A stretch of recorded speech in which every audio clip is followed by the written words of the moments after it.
Hello, you little smashers. How are tricks? Well, today I am going to talk about the Bible, but not about the Bible in as much as I'm going to sell it to you. I'm going to talk about something I saw that really annoyed me.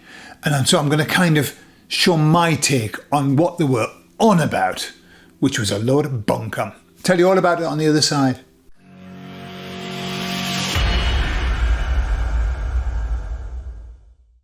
So I watched this video, right? It just came on my feed. I don't know how I get these things. Two ladies, and they were talking about the way that demonic forces have made their way into music. I was fine with that. I was absolutely fine with that. But then it seemed to swerve off, and suddenly the girl was saying, she'd been involved in the New Age, 3 words. She'd been involved with that. And she came out of it and turned to God. All right, lovely, beautiful. I'm happy for her. But the fact is, then she started to criticize everything that was and that is the New Age, whatever that is. And she started talking about manifesting, okay? Manifesting and about the way that people believe that they can manifest, and the reason that they believe that they can manifest is because they believe themselves to be God. Okay. Now, then she said that, and then she changed it a little bit and said, well, we're like reflections of God. Okay, so she did change it, but no, we do not believe ourselves to be God. That is ridiculous. Nobody believes that they are God. A spark, a sliver, a little piece of something that's super divine, yes. Just as I believe that table, that's you can't see because I'm pointing my finger at it, but it's beneath me, is a piece of God, just as I believe that everything is a piece of God. Of course, that's where it came from. How can it not be? But that's just my take on it. So anyway, she was calling us all the shites under the sun, saying that we're just, it's all about the devil. Okay. And I was a bit pissed off, to be frank. I was a bit pissed off. I was thinking, so you were deeply into it and then you come out. And this is what I don't like. This is what I've seen. Somebody's a smoker. They've smoked all of their fucking life. They stop smoking and instantly they become anti-smoker. Like, calling smokers the worst in the world, calling them all the shits under the sun. Smoking's terrible. Don't smoke next to me. You put that cigarette out. Yeah. People stop drinking alcohol and all they fucking do is talk about drinking alcohol and how long it is that they haven't drunk alcohol. And, it's like, and it becomes an obsession. It's like, why are you not able just to stop doing that and then understand with a bit of humility that you were there and you did it. And so it's not your place to criticize other people or criticize the thing. You can say, hey, that's not for me, thank you very much. Just as I've done, that's not for me, thank you very much. But criticizing and looking down upon and there's something wrong there. So what I thought was I'd do a 2-part rant, if you don't mind. And my first rant, this part, is to look at, because one of the things that she was saying was that the people just take things out of the Bible, like out of context, right? When people are kind of maybe criticizing the Bible, for example, just take things out of context without looking at the whole picture. Well, I don't think that we have the monopoly on that because that's all that everybody ever does is extract like one line out of the Bible and then make a whole dogma out of it. Like half of the time it doesn't even relate. They're talking about something completely different. And they go, oh, well, those words fit in with my paradigm. I'll just say them. So anyway, let's have a look. So what I've done is I've taken an analysis of the God of the Old Testament and the God of the New Testament. You see, the God that I believe in, the spiritual God, the one that we reflect, is good. Right? Just generally good. And when I say generally good, completely. Otherwise, there wouldn't be God. And so what I'm going to do is juxtapose the God of the Old Testament and the God of the New Testament to see whether it really, really is the case. That God back then is the same one. Okay? So for example, let's whiz all the way back to Genesis 6 to 9. In the Old Testament, God brings about a flood. Why does he do that? Because he looks at what he's made, and he regrets it. And so he brings a flood that wipes out everybody except Noah and his family and some animals. Okay? Wipes everybody out off the face of the earth and regrets ever having made man. No? So that's the Old Testament for you. But then we've got the New Testament contrast. John 3:16, which says, "For God loved the world so much that he gave his one and only Son, that whoever believes in him shall not perish, but have eternal life." God loved the world so much. Hang on a minute. God hated the world so much that he wiped it out. Right? He wiped it out. Are we saying that people were so much better in the New Testament? Are we saying that the world was so much better in the New Testament? I don't think so. I don't think things had improved that much, had they? But then suddenly God loved the world and even offered to sacrifice his only begotten Son on behalf of the people that he wiped out earlier on because he was pissed off with them. Just doesn't fit, does it? Let's have a look at the next one. So Sodom and Gomorrah. We've all heard that one. Sodom and Gomorrah, they were a little bit risque. They were heading toward, I think they were moving toward woke, to be honest. I think they were very woke. And God was not happy. And so God wiped them out, destroyed them with sulfur and fire and everything like that. And only Lot and his wife and his daughters were allowed to escape. Now, what happened? Terrible, terrible situation.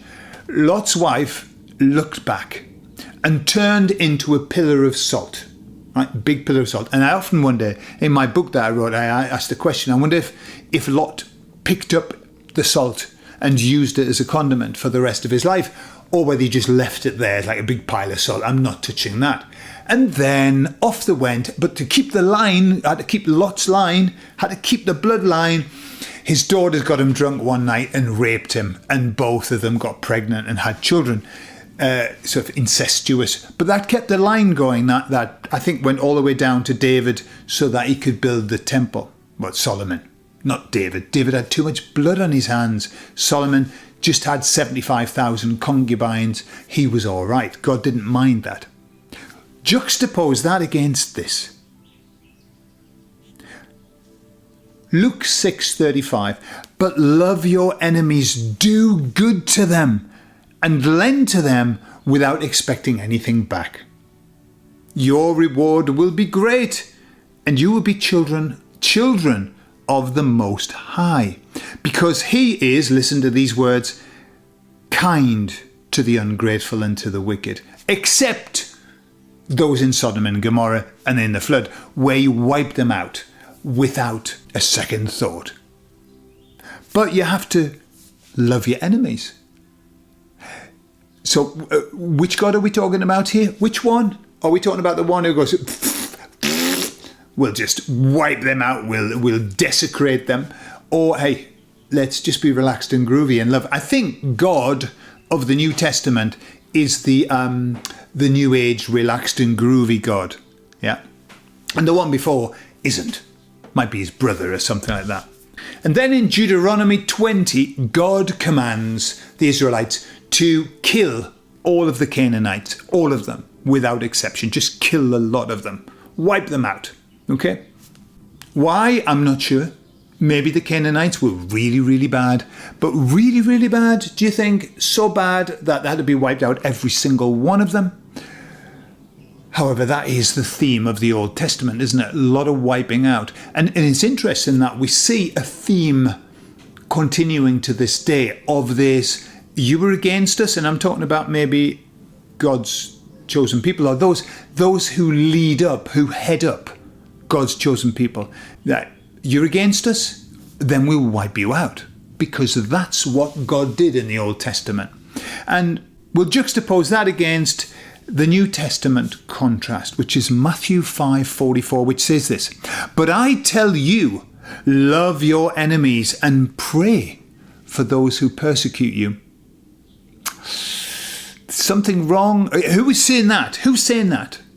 You know, this is the Bible. This is in the biblical canon. Love thy enemy. Yeah, but kill them if God tells you so. But love your enemy. Which one are we got to do here? And then we come to the famous sacrifice of Isaac in Genesis 22, and he gets the knife is just coming down, and then an angel comes and says, "Hey, you don't have to do that. It was just a test, just a test."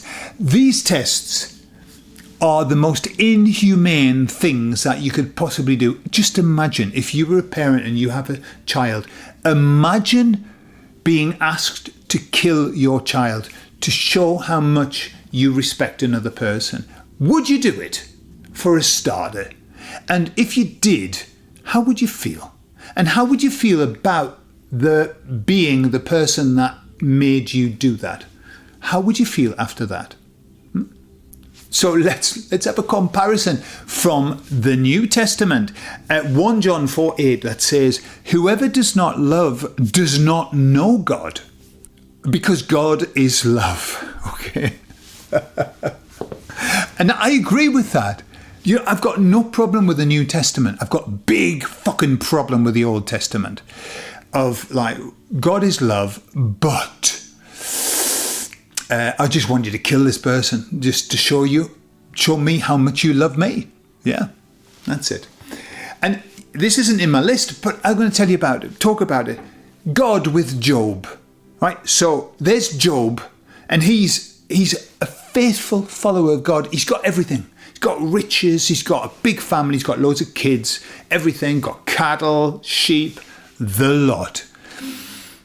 And so this bet is made in heaven between the devil and God.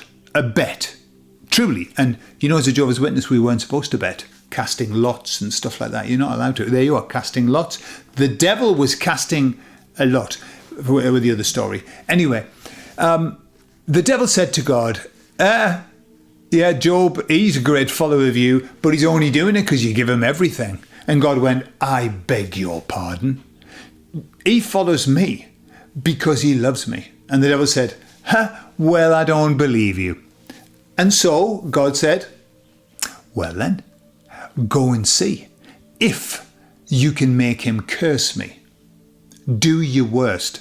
Literally. So he said, do your worst. Do your damnedest. And that's what the devil did. He went down, he took everything, he killed all of his children, took everything off him, got his wife to say horrible things, brought in friends who were just telling him life was shit and he was shit. It covered his body in boils and took everything off him. Yeah. For a bet to see whether he would curse God. And in the end, he didn't. You know, well done him. And then God gave him everything back. Give him everything back because he didn't curse God, yeah? And he won the bet. So he was happy as Larry. And so he gave Job everything back. Except what he didn't do was give him the exact same children. He gave him new ones. He didn't resurrect the old children. And so Job effectively lost all of those children that he loved. Now, he got new ones, but does that make it all right? I don't think so.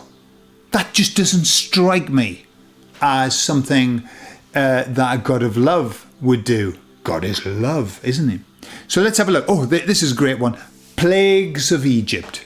Right, we all know the plagues of Egypt came. The Egyptians had the Israelites there. They were using them as slaves, and they brought the plagues, which were horrific. The plagues were horrific until finally the last one was killing of all of the firstborn who didn't have the mark above the door, killing all of the firstborn. Imagine what that is like for a parent to have your firstborn, or for a nation to have the firstborn killed. Just imagine this. Imagine this. You know, in the UK, there's this Keir Starmer who's the boss, yeah? And he's doing all of these awful things. The vast majority of the people in the UK don't want him to do it. They really don't want him to do it. They're not happy. And yet he's doing it. Imagine God coming and killing every firstborn of every person in that nation because of what Keir Starmer's doing. That's effectively what was happening.